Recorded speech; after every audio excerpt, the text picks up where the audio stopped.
Hasta la flor más bella se marchita con el alcohol. Frustrada en sus aspiraciones intelectuales, esta mujer se fue en busca de la libertad, solo para encontrar la esclavitud de una borracha le quitó las cadenas. Escribir mi historia no me resulta sencillo. Narrarla ante los grupos de compañeros alcohólicos anónimos no ha sido difícil, puesto que he tenido facilidad de palabra y, al fin y al cabo, las palabras se las lleva el viento, pero escribir lo que fui, lo que me sucedió y lo que ahora soy, es algo que por un lado me da miedo y por el otro me fascina. Creo que dos problemas en mi edad infantil fueron determinantes para crearme un tipo de personalidad insegura, origen de muchos de mis defectos de carácter. El primero se originó a la edad de 4 años cuando mi madre trajo al mundo a mis hermanos gemelos, niño y niña, y yo sentí que vinieron a quitarme el lugar de reina del hogar. A partir de aquel momento busqué de 1000 formas agradar a los demás para sentirme aceptada. El segundo, basado en mi inseguridad, originó una dependencia emocional casi patológica hacia mis padres, y como el carácter de ellos nunca fue estable, yo viví con mis emociones a la deriva y de acuerdo a sus variantes estados de ánimo. Por lo demás, viví una vida de pequeña burguesa, cimentada en una educación católica y con algo que siempre me ha ayudado muchísimo, la práctica constante de algún deporte. De niña fui una buena nadadora, pero el temor a no llegar a ser la mejor me hizo abandonar un equipo donde empezaba a realizarme bien. Esa ha sido una característica de personalidad que me acompañó hasta hace muy poco, fui de yo todo o nada. Mi paso de la niñez a la pubertad sucedió a la edad de 11 años. En aquel entonces tuve mi primer contacto con el alcohol, mi madre preparaba tés de canela con ron para aliviar los cólicos mensuales y yo me aficioné a tomar varios cada periodo, hasta que me dormía. Recuerdo que me encantaba esa sensación de dejadez que sobrevenía.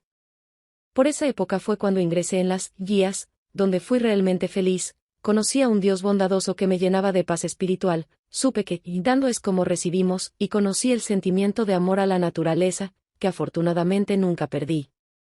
A los 14 años me convertí en una jovencita físicamente atractiva, terminé la secundaria con un buen promedio en una escuela pública que me encantó. También a esa edad cambié mis actividades de fin de semana por las de ir a tomar café con muchachos de mi edad y asistir a mis primeras fiestas. Fue mi época del despertar del sexo y la sublimación del amor. Me consideraba una chica muy profunda y sin intereses materiales, por lo que buscaba muchachos que estuvieran de acuerdo con mi forma de pensar. Para mí, el amor era lo más importante del mundo. En aquel tiempo, mis principios morales eran muy fuertes y sentía un gran miedo al castigo, tanto de Dios como de mis padres, lo que me permitió vivir la adolescencia tranquila y de acuerdo a los intereses de mis mayores, aunque de ninguna manera significaba que yo estuviera de acuerdo con todo lo que se me decía, me paralizaba el miedo, más que la convicción de esta forma de ser, pensar y vivir. Al terminar la secundaria, me frustré porque mi padre no me permitió ingresar en una preparatoria pública, lo que me ocasionó una serie de resentimientos hacia él.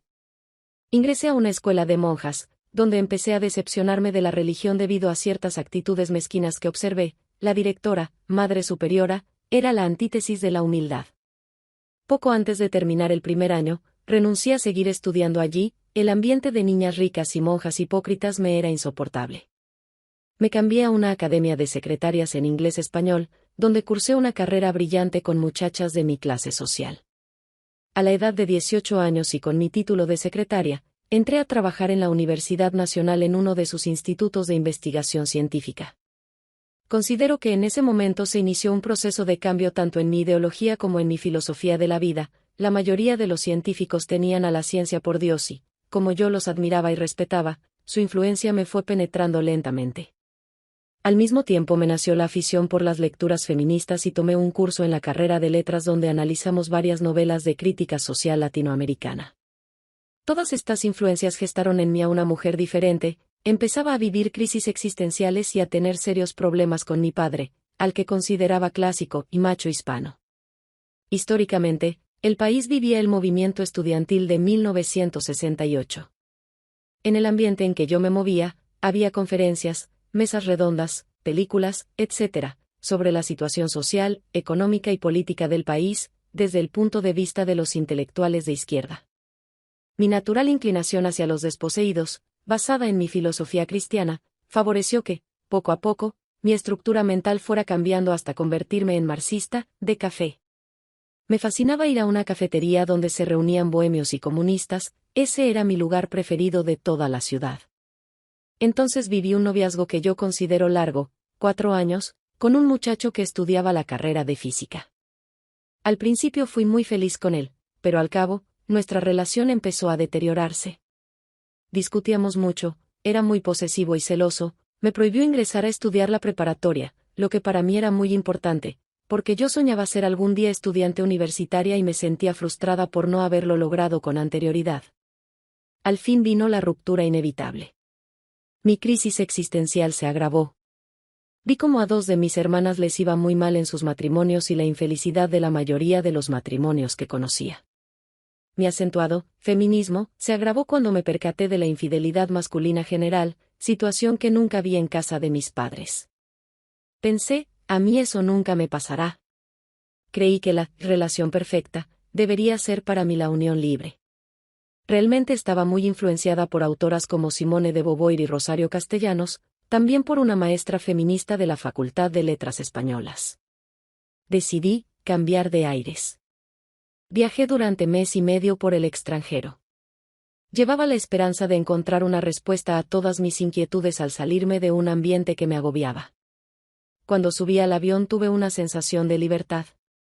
Por primera vez manejaría las riendas de mi carreta. Me sentía optimista, hermosa y tenía fe en mí misma y, de una u otra forma intuía que mi vida cambiaría a partir de ese momento. Efectivamente cambió, empezó la debacle. En España aprendí que vivir con un poco de vino, entre pecho y espalda, era agradable. Allá todo el mundo bebía durante la comida y en la cena, en el internado en donde me alojé nos ponían en la mesa todas las botellas de vino que quisiéramos consumir. Por las tardes acostumbrábamos ir a tomar un chato de manzanilla con pinchos, y por las noches después de la cena, íbamos a las peñas a beber en porrón, en lo que me volví una campeona. Pensé, esto es felicidad, al fin me liberé de miedos, angustias, complejos, represiones, prejuicios y perfeccionismos. Se había iniciado mi carrera alcohólica. Hubo un síntoma alarmante que no capté en todo su significado. Una tarde se me apagó el switch en el comedor y desperté al otro día, en mi habitación, sentí complejo de culpa, ese sentimiento que se volvería tan característico después de mis borracheras. Cuando regresé a mi país, venía decidida a ser una mujer diferente, ingresé a estudiar la preparatoria. Por las tardes, en las mañanas seguí trabajando en la universidad, e inicié una relación liberal con un científico que había conocido en mi trabajo y con el cual me sentía plenamente identificada, me enamoré de él profundamente. Por supuesto, mi nueva vida vino acompañada de grandes conflictos familiares. Mi padre nunca aceptó mi situación y mi madre, al principio tampoco, pero el vino y el amor me daban valor y confianza. Así viví casi toda mi actividad alcohólica. Él era un bebedor fuerte, no recuerdo que pasáramos juntos tiempos libres sin beber. Al principio fue muy excitante. Ambos trabajábamos en la universidad. Él me alentaba en mis estudios, me había propuesto llegar a ser universitaria y, con su ayuda, sin duda lo conseguiría. Sin embargo, los fines de semana bebíamos muchísimo, las lagunas mentales se volvieron rutina, aunque todavía no las identificaba como tales y me decía, me quedé dormida, eso es todo. Pero, en un viaje después de una borrachera, él se enojó conmigo y fue así como descubrí que, dentro de mis borracheras, había periodos en los que yo seguía actuando maquinalmente pero luego no recordaba lo que había sucedido. En aquella época ingresé a la Facultad de Ciencias Políticas y Sociales, y me volví de izquierda radical. Ahí pertenecía a un grupo estudiantil donde estudiábamos El Capital, de Marx, y, con mi pareja, éramos sindicalistas de nuestro trabajo y como tales, participamos en varios movimientos huelguísticos. Sin embargo, toda mi vitalidad de esos años, decayó cuando él realizó un viaje largo al extranjero y me di cuenta de la dependencia emocional tan enorme que tenía hacia su persona. En su ausencia tuve la peor laguna mental hasta ese momento. Perdí mi coche en el aeropuerto al irlo a recibir y tuve que vivir experiencias muy desagradables que me hicieron reflexionar, tal vez soy una alcohólica. Me dije. En ese tiempo, mi hermana la mayor, regresó de Estados Unidos en donde había conocido el programa de Alcohólicos Anónimos. Aunque ella casi no bebe, tenía amigos que asistían a los grupos y me dio un autodiagnóstico, para que decidiera por mí misma si era alcohólica o no. Lo contesté honestamente, y supe que era una alcohólica. Sin embargo, no acepté asistir a los grupos por miedo a dejar de beber, para siempre. Y empecé un largo peregrinar de cerca de 2 años donde traté de aprender a beber, dejé las bebidas fuertes y solo tomé vino, me reprimía y no bebía hasta el fin de semana, trataba de dosificarme las copas, pero irremediablemente llegaba a la pérdida del control y la borrachera terminaba en una laguna mental y la consecuente resaca moral. Mi inseguridad se acentuó. Envidiaba el prestigio profesional de mi pareja. Cada día me volvía más posesiva y celosa. Me estaba amargando y busqué una salida equivocada, quise adquirir seguridad en la coquetería. Sé que todas esas fueron manifestaciones del avance de mi alcoholismo y consecuentemente de mi locura. Por supuesto, la relación con mi pareja se deterioró y a mis 28 años de edad, derrotada ante mí misma y consciente de mi principal problema, mi alcoholismo, me separé de él. Viví 9 meses de infierno. Traté de no beber a base de fuerza de voluntad, con la práctica del yoga, con ejercicio, pero no lo logré. Llevaba 2 meses nuestra separación cuando llegué a mi fondo alcohólico. Vivía con una amiga y supe que él saldría de viaje, me comuniqué con él y me propuso que en su ausencia ocupara el apartamento si lo creía conveniente. Y así lo hice. Allí, en la soledad, sin él, bebí muchísimo, autoagrediéndome, lacerándome y con la idea del suicidio como única salida. Al amanecer, ebria, quise trasladarme a mi trabajo en mi auto y perdí el control. Cuando volví en mí estaba en el fondo de un pequeño barranco, ilesa físicamente, pero totalmente destruida mental y espiritualmente. Había llegado al fondo de mi sufrimiento. Anímicamente estaba tristísima, el sentimiento de soledad me aislaba, sentía lástima de mí misma, estaba completamente derrotada por el alcohol. Algunos meses después, en noviembre de 1979, le supliqué a mi hermana, llévame a un grupo de alcohólicos anónimos. Con gran esfuerzo había acumulado un mes sin beber, lo que me permitió entender algunas de las experiencias que oí, y pude identificarme con ellas. En el grupo, la mayoría de la gente estaba contenta y tranquila. Me felicitaron por haber tenido el valor de cruzar la puerta de un grupo de alcohólicos anónimos y algunos me contaron sus historiales. Me agradó. Sentí un puente de comunicación con ellos, por primera vez en mi vida sentí que había llegado al lugar al cual pertenecía, ellos también habían llegado sintiéndose completamente solos y fracasados. Supe que esos son sentimientos comunes entre las personas que tenemos problemas con nuestra forma de beber. Salí del grupo con la esperanza de cambiar. Un nuevo cambio. Quería darme una oportunidad. Sin concienciarlo me había derrotado ante el alcohol y había decidido dejar mi problema en manos de un poder superior amoroso, que para mí, en aquel entonces, era el grupo de hombres y mujeres que habían logrado algo que yo no podía: vivir contentos y tranquilos sin beber. El grupo al que llegué, sesionaba martes, jueves y sábados. A partir de ese momento empecé a asistir con regularidad y a tratar de seguir humildemente las sugerencias de mis compañeros. Yo sabía que para mí no había alternativa posible, debería de actuar como me dijeran aunque mi razón, muchas veces, no estaba de acuerdo con su filosofía, y otras veces ni siquiera entendía el lenguaje que utilizaban. Han transcurrido 4 años desde aquel día y gracias a Dios y al programa de Alcohólicos Anónimos no he vuelto a beber.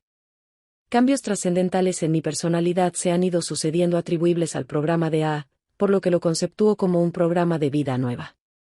Llegué y ya no bebí. Esto fue vital y aunque aceptaba de corazón mi alcoholismo, no podía aceptar que mi vida había sido ingobernable. Durante mi primer año en AA persistí en mis actitudes y me conformaba con no beber y cumplir con mis obligaciones cotidianas, que como perfeccionista que soy, había incrementado de tal manera que no me dejaban tiempo ni para respirar.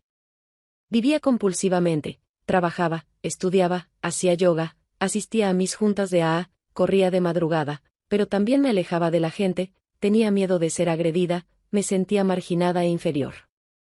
Ya sin el anestésico del alcohol, resurgieron todos mis complejos e inseguridad. Los fines de semana comía y dormía también exageradamente. Por otro lado, durante ese primer año sin beber me llené de resentimientos hacia mis padres, los culpaba por mi alcoholismo. Parecía que nunca podríamos volver a vivir en armonía. El segundo año conocí al compañero que habría de ser mi padrino en AA. Con su orientación descubrí que mi principal problema era el espiritual, había enterrado a mi espiritualidad en lo más profundo de mi inconsciente y eso me hacía estar profundamente amargada y resentida con todo lo que me rodeaba. Aprendí a perdonarme y a perdonar a mis padres, regresé a vivir con ellos, porque, como me dijo mi padrino, tienes que aceptar tu origen y necesitas reparar los daños que has ocasionado. Sin esas dos cosas, No podrás empezar a progresar dentro del programa de Alcohólicos Anónimos.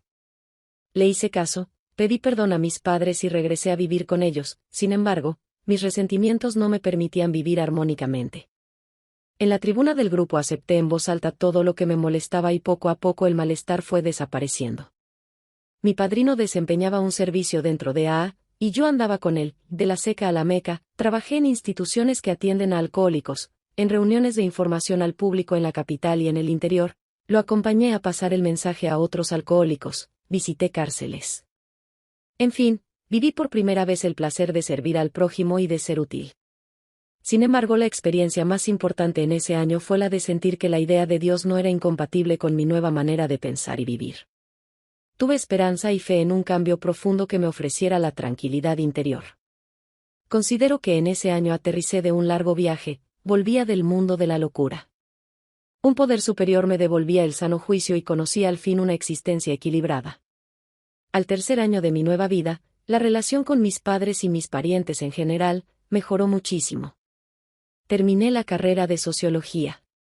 Y empecé a disfrutar mi trabajo como técnico académico en una dependencia del gobierno. Liberada de ciertos complejos de inferioridad, emprendí el viaje hacia el conocimiento de mí misma, paralelamente a la aceptación de mis carencias. Trabajé defectos tales como la envidia, la ira, la gula, la lujuria, el perfeccionismo, la autoconmiseración y los resentimientos, con los medios que nos brinda el programa de AA.